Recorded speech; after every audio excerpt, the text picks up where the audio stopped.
Ransel je kind, knijp je parkietje, zeg tot de generaal. U bent een mietje, maar zeur niet, zeur niet, zeur niet. Vluchten kan niet meer, ik zou niet weten waar.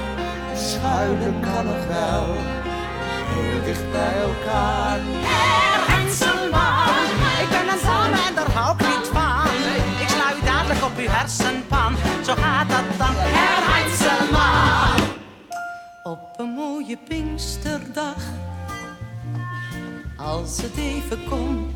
Wat voor weer zou het zijn in Den Haag? Zijn de bomen nog kaal op voorhang? Maar we trekken ons er niks van aan. We beginnen weer van voren af aan. Het is altijd zo gegaan, nooit iets anders gedaan.